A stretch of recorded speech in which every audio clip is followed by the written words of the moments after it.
Oke guys, kita masuk ke bagian selanjutnya yaitu menyusun model matematika dari aplikasi program linear ya. Ada langkah-langkah yang harus kalian ikutin. Yang pertama adalah ambil nafas dalam-dalam, kemudian keluarkan. Yang kedua, baca soal dan seksama. Yang ketiga, cobalah untuk mengerti cerita pada soal tersebut ya. Jadi kalau kalian nggak ngerti ceritanya, nggak akan bisa bikin model matematikanya apa.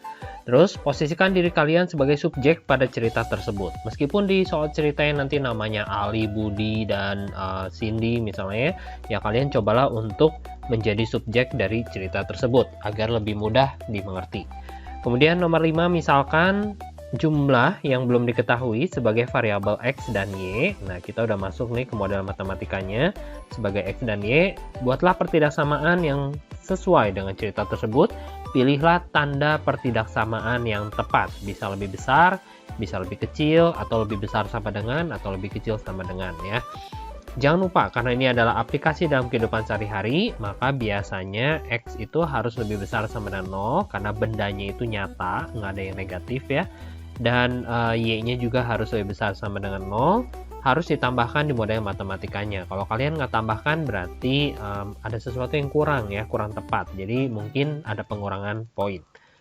Kemudian contohnya gimana? Nomor 1, misalnya contoh soal 1, seorang pemilik toko sepatu ingin mengisi tokonya dengan sepatu laki-laki paling sedikit 100 pasang dan sepatu wanita paling sedikit 150 pasang. Toko tersebut hanya dapat menampung 400 pasang sepatu, keuntungan tiap pasang sepatu adalah 10.000, keuntungan tiap pasang sepatu wanita adalah 5.000.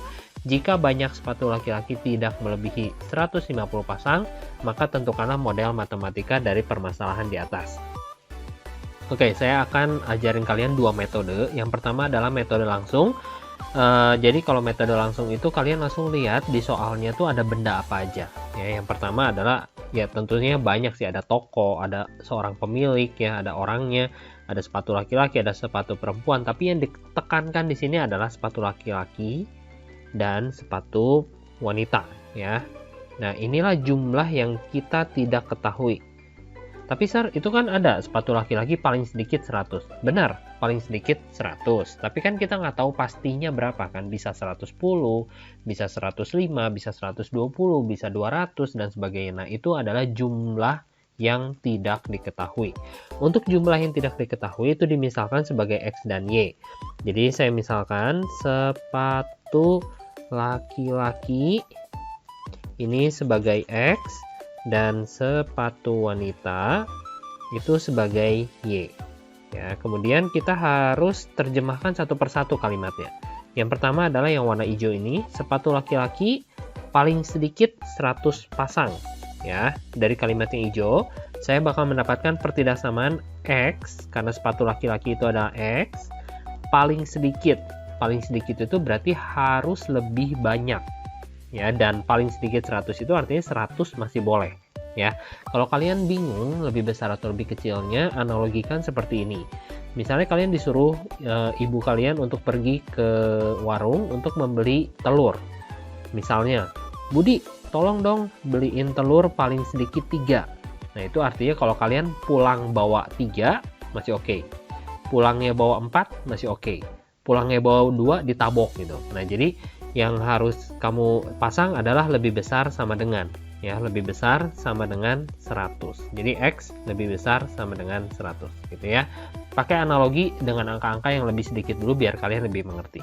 Oke, itu yang warna hijau ya. Kemudian yang warna biru, kita punya sepatu wanita paling sedikit 150. Sepatu wanita itu Y ya. Jadi kita bilang Y paling sedikit masih sama seperti tadi, lebih besar sama dengan 150. Nah, kita tulis di sini Y lebih besar sama dengan 150. Kemudian, toko tersebut hanya dapat menampung 400 pasang sepatu. Nah, dari kalimat ini 400 pasang sepatu. Itu artinya total sepatu yang ada di sana adalah 400. Sedangkan kita tahu sepatunya itu ada dua jenis, laki-laki dan wanita ya. Sepatu laki-laki dan sepatu wanita. Ini tadi belum ya. Nah, jadi kita harus tambahin dua-duanya guys, karena dia bilang menampung 400 pasang sepatu, artinya totalnya 400. Jadi saya bilang X, sepatu yang X kalau ditambahin sama sepatu yang Y itu harus lebih kecil sama dengan 400. Kenapa lebih kecil? Karena tokonya itu hanya dapat menampung 400. Kalau lebih besar dari 400, nanti tokonya nggak muat gitu. Jadi kita belinya itu, kita masukinnya itu harus lebih kecil sama dengan 400. Udah, baca lagi.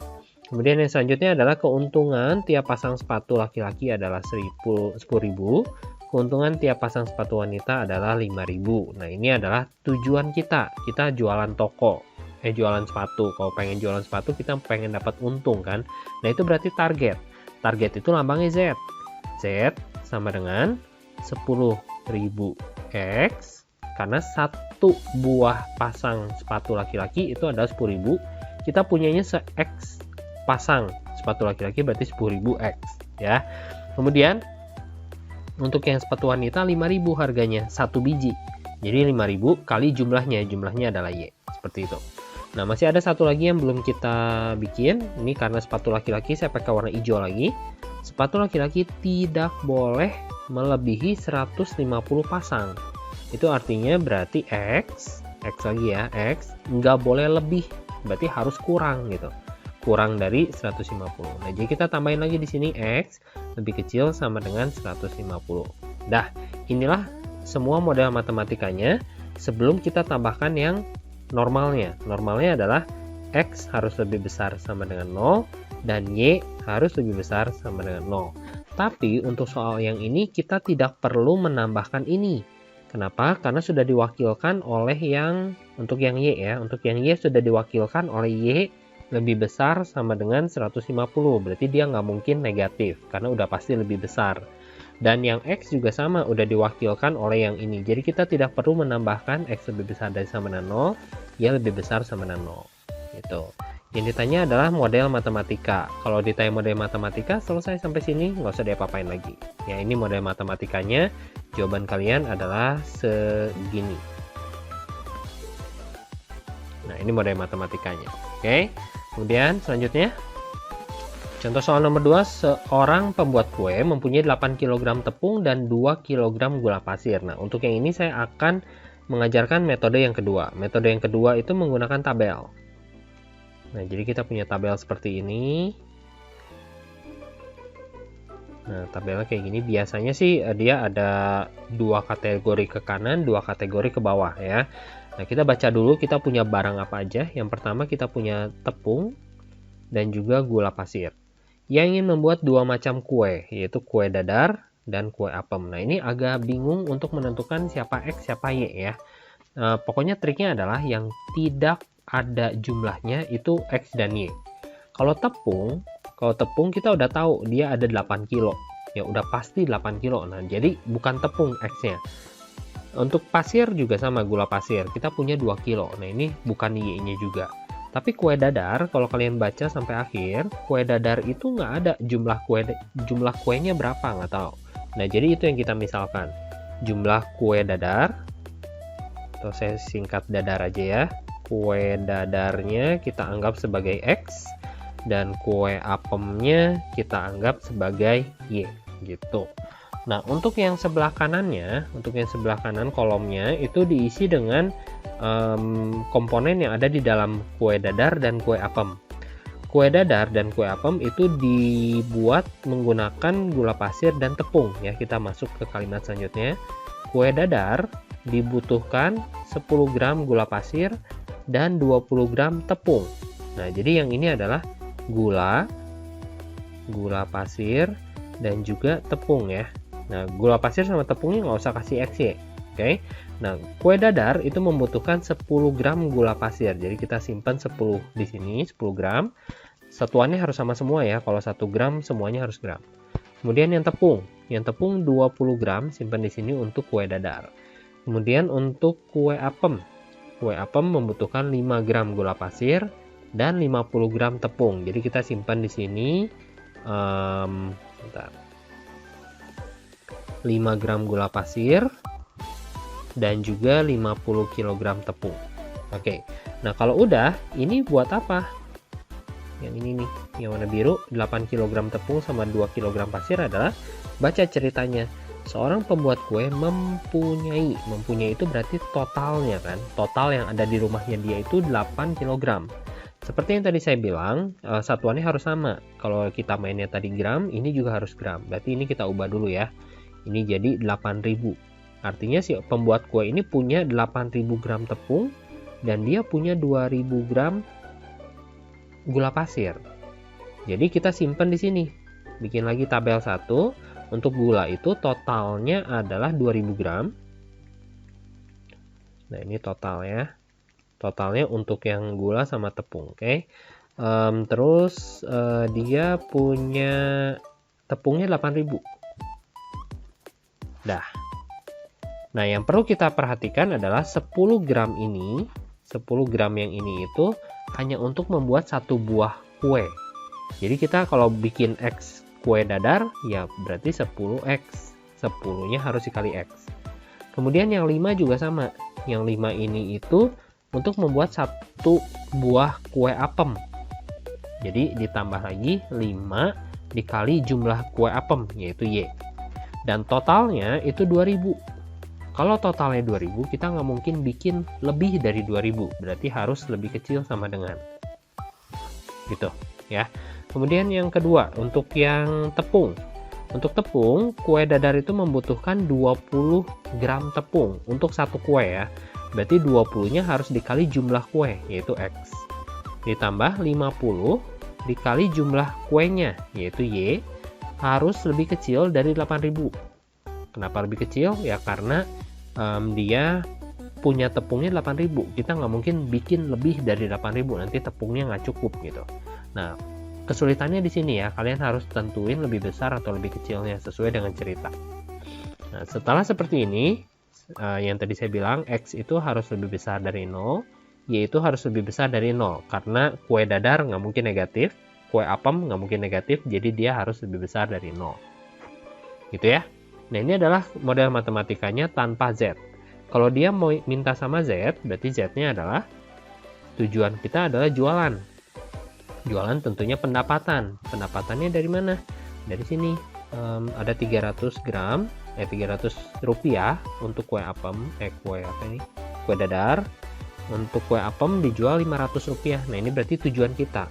Tujuan kita berarti 300 kali jumlah kue dadarnya X ditambah 500 rupiah dikali jumlah kue apemnya Y. Nah, ini tujuan kita ya. Inilah model matematika untuk contoh soal nomor 2. Oke, lanjut. Nah, satu lagi nih terakhir ya, contoh soal 3. Sebuah perusahaan properti memproduksi, kalau kalian tanya saya lebih suka pakai cara yang mana, saya lebih suka cara yang pertama, secara langsung ya. Kalau pakai cara tabel biasanya kalian suka ketukar-tukar, salah, hati-hati. Oke, yang ini kita punya tipe Lux dan tipe Sport. Lemari pakaiannya ada yang tipe Lux, ada yang tipe Sport, menggunakan dua bahan dasar yang sama, yaitu kayu jati dan cat pernik. Untuk memproduksi satu unit tipe Lux dibutuhkan 10 batang kayu jati. Nah, ini untuk memproduksi satu unit tipe Lux ya. Jadi udah jelas, Luxnya itu nggak tahu berapa banyak, kita anggap sebagai X. Kalau kayu jatinya udah tahu 10 batang, nah itu udah tahu jumlahnya, jangan dianggap sebagai X ya. Otomatis yang satu lagi pasti tipe Sport. Yang tipe Sport itu dianggapnya sebagai Y. Nah, saya mau kasih satu trik ke kalian. Sebenarnya triknya gampang ya. Kalian nggak baca ceritanya juga bisa. Tapi ya ada baiknya kalian tahu ceritanya biar lebih tahu apa yang harus kalian tulis nanti di akhir, lebih besar atau lebih kecil ya. Nah, caranya gini. 10 batang kayu jati itu untuk membuat satu tipe Lux. Jadi kalian bacanya jangan kayu jati sama pernis langsung, jangan. Tapi bacanya kayu jatinya dulu aja. 1 unit tipe Sport, 6 kayu jati. Terus ada lagi katanya perusahaan menggunakan paling sedikit 120 batang kayu jati. Perusahaan itu menggunakan paling sedikit berarti totalnya.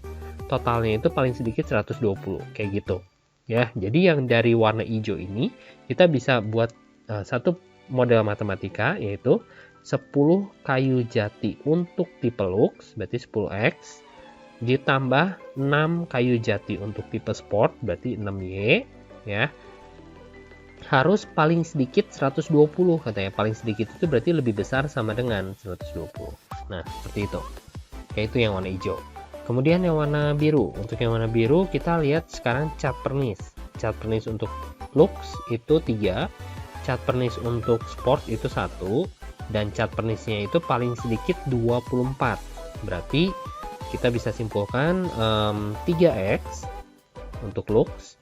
Untuk yang sport berarti 1Y, paling sedikit berarti harus lebih besar sama dengan 24 gitu. Terus jangan lupa X harus lebih besar dari 0, Y harus lebih besar dari 0. Ini harus selalu ditulis ya. Nah, ini adalah model matematikanya.